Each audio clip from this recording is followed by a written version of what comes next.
안녕하세요, 학급 구성원 여러분. 담임교사 안쌤입니다. 우리 학원 없이 공부 잘하는 아이 만들기 1란 시리즈 진행하고 있습니다. 우리 학부모님께서 궁금하신 것이 어휘력하면 결국 우리나라 말은 한자어 말씀하신 것처럼 한자가 많다라고 하잖아요. 한자 공부하는 것이 우리 아이들 초등이나 중고등 학습에서 도움이 될까요? 당연히 되죠. 너무 당연한 말을 해야 되는. 네.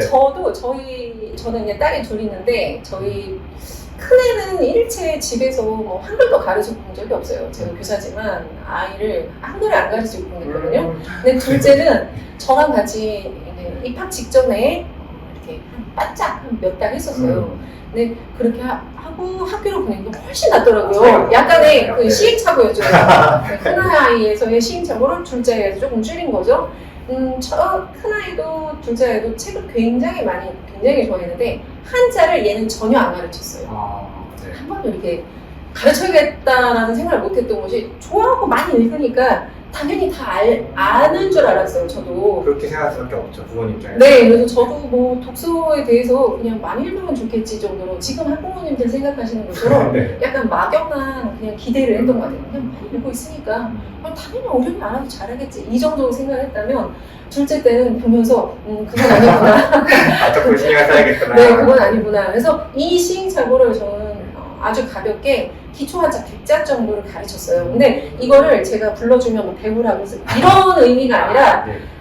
학생, 학교, 학급 이렇게 갈 때 이 여기서 학은 배운다라는 뜻을 가지고 있어.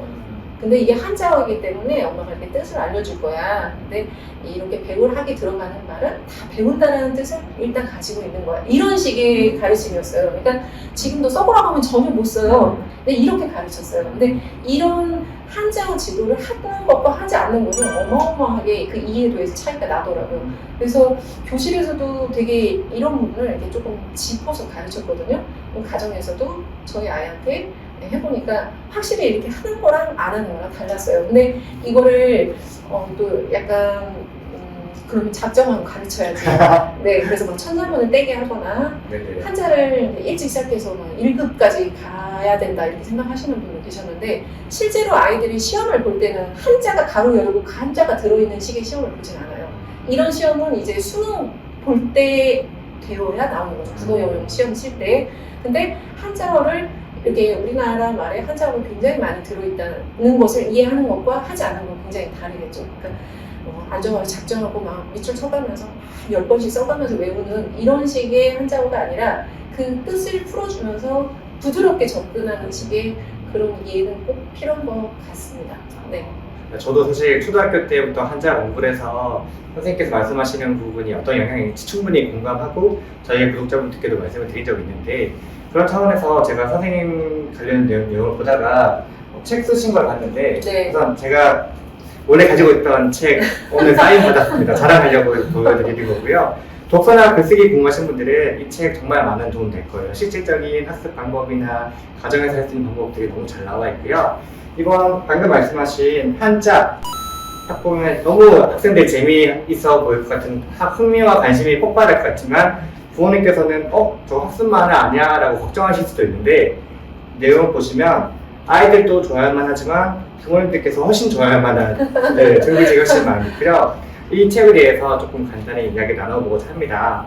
이 책 사다방어책인데 간단하게 책 소개해 주실 수 있을까요? 지금 책이 나온 지가 이제 며칠 안 됐어요. 사실은.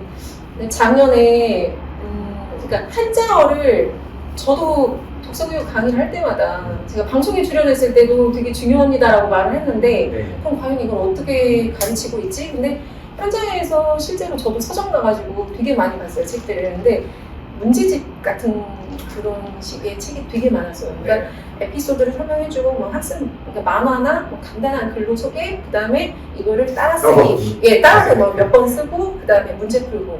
근데 이거를 이렇게 했을 때는 저도 해봤거든요, 집에서. 그리고 아이들 가르칠 때도 해봤어요. 이거를 외우게 하는 식의 그런 지도는 사실은 효과가 떨어져요. 우리가 기대하는 것처럼 잘 못해요. 그리고 이걸 어떻게 아이들이 생각하냐면 되게 하기 싫다. 왜 싫은데? 어렵다고. 당연히 아이들은 어렵죠. 이게 이 자체가 와 이거 어떡하지? 막 이런 생각이 들었단 말이에요. 그래서 이런 과정을 보면서 한자가 되게 중요하고 어휘력의 기반이 당연히 한자를 설명해 주는 것이고 특히나 사자성어나 도사성어 같은 경우는 우리 말에서는 관용 표현, 상징, 비유, 함축으로 쓰여요. 근데 이런 표현들이 우리들에게는 익숙해요. 그리고 자주 쓰는 관용 표현이 되어 있음에도 불구하고 사실 우리 아이들은 한글 세대, 완벽한 한글 세대. 그렇죠. 잘 익숙하지 않죠. 네, 선생님은 한자를 배우셨어요. 네네. 학교에서 저는 교감 선생님이 그 네. 모아놓고 사자성어 명심보감 이런 거를 같이 공부했었거든요. 근데 이런 외우는 식의 그런 공부가 생각보다 효율이 떨어지는 점. 그러면 이걸 어떻게 하지? 라는 부분을 고민했어요. 그래서 그럼 정말 이야기 속에 녹여가지고 너무 자연스럽게 우리가 평소에 이야기하듯이 그런 식으로 이야기를 풀어가면서 아이들 좋아하는 판타지에 사자성어를 살짝 녹여서 다 읽고 나면 내가 사자성어 공부했나? 그런데 입에서는 사자성어가 튀어나오게 를 생각했어요. 그래서 저도 이제 저희 아이들도 읽혔고 저희 학교 아이들도 읽었어요.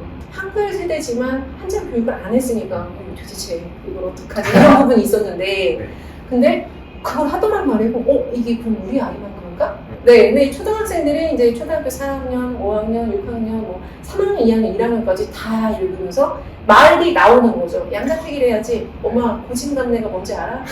응. 근데 이야기를 통해서 읽고 나면 아이들 입에서 나와요. 밑줄 쳐가면서 외워가지고 힘들게 10번 써가면서 할 것이 아니라 우리가 평소에 이야기 나누는 것처럼 그런 식으로도 얼마든지 할 수 있구나. 저는 사실은 쓰기 전에 약간 이상은 너무 훌륭한데 생각은 네. 이게 과연 될까? 근데 되더라고요. 너무 네. 사실은 앞에서 읽은 아이들이 그런 얘기를 해줘서 정말 신기했어요. 네. 신기하죠? 그렇죠. 그런 경험은 너무 기분 좋을 것 같아요. 선생님의 꿈, 아마 우리 부모님들, 어머님들의 꿈도 우리 아이가 책을 읽고 그 책의 배경 지식이 자연스럽게 되어서 일상생활에 쓰면 정말 그것만큼 좋은 교육이 없을 거라 생각합니다. 그리고 추가적으로 이렇게 이야기 스토리텔링으로 배우고 나서 아마 아이들 중에서는 한자에 관심을 가지는 친구도 분명히 생길 거예요. 그럼 뒤에 사자성어, 한자 하나하나씩 또 다 풀어주셨거든요. 그러니까 이야기를 읽고 나서 한자 나아갈 친구들은 이런 한자 외우는 것이 아니라 이 한자를 통해서 한글 어휘를 늘리고 만들어 나갈 수 있는 그 자체가 우리가 말씀하신 오늘의 핵심, 어휘력과 독해력의 핵심 내용이 아닐까 싶습니다. 네, 넋을 놓고 들었습니다. 오늘은 김세원 선생님 모시고 가정에서 엄마표 국어 또는 어휘력과 독해력, 문해력을 늘릴 수 있는 방안에 대해서 이야기를 해보았습니다. 끝으로 선생님께서 우리 학부모님들이나 학생분들에게 하고 싶은 말씀 있으시면 한마디를 정리하고 끝내도록 하겠습니다. 한마디? 네, 그냥 하고 싶은 말. 저희 아이가 작년에 수능을 봤어요. 그래서 오늘 대학에 갔는데 네. 수능 그 문제를 풀 때 한 번은 그래요. 집에 와서 엄마 우리 반 애들한테 선생님이 이제 저희 아이는 인문계를 다녔거든요. 근데 인문계 고등학교 3학년 교실을 상상하셔야 돼요. 근데 엄마 우리 선생님이 수업하면서 무릉도원이 뭔지 아냐고 물어봤어. 예, 그때 실제로 가사에 무릉도원이 나오는 그 시조 있잖아요. 그런 가사문항 있잖아요. 그 지문을 풀기 위해서 선생님 물어보신 거예요. 니네 무릉도원이 뭔지 아냐? 근데 이거는 수능에도 나왔어요. 수능 문제 실제 나왔더라고요. 25번 문제로. 근데 무릉도원이 뭔지 아니? 근데 애가 손 들어보라고 하니까 손을 반을 못 들었다더라고요. 네네, 다행히 있었네요. 너는 들었냐? 그랬더니 나는 알지. 이 무릉도원을 아는 아이와 모르는 아이가 이 가사 문학을 이해하는데 같을까? 완전 차이가 예, 많이 있었죠. 그런 생각이 들었어요. 그런데 가장 어려워하는 게 바로 수능 국어 영역 문제를 풀 때 제일 힘든 게 바로 이 고전 문학이에요. 너무 생소한 거죠. 한자, 사자, 성어 나오면 이제 멘붕에 빠지는 거예요, 아이들이. 그래서 국어를 어려워하고 국어 영역에서 가장 대비하기 힘든 영역으로 꼽는 게 입을 모아서 꼽는 게 바로 고전 문학이에요. 그러니까 저는 그걸 위해서 지금부터 한자 1급을 빨리 준비합시다 이런 이야기를 하고 싶진 않아요. 근데 재미있게 이야기를 통해서 꼭 이런 책이 아니어도 부모님께서 재미있게 이야기를 들려주시면서 풀어봐 주셔도 괜찮거든요. 일주일에 하나씩이라도 재미있게 이야기를 나눠보신다면 얼마나 좋을까요? 충분히 시간을 가지시고 정말 재미있게 이야기를 통해서 접할 수 있으면 너무 좋지만 혹시나 그렇지 않다 하더라도 걱정하지 마시고 좀 길게 보시고 천천히 가시면 더 좋지 않을까. 좋은 말씀 많이 해주시는 우리 안쌤 TV에서 이야기 많이 들어보시면 더 좋을 것 같아요. 네, 초등 시기에는 확실히 재미와 흥미, 관심을 가지면 앞으로 쭉 이어질 수 있다. 저도 그렇게 생각을 하고 있고요. 지금까지 우리 학생들 공부에 관한 거였고 마지막 지금까지 봐주신 학부모님들께 질문 한 가지만 드리려고 합니다.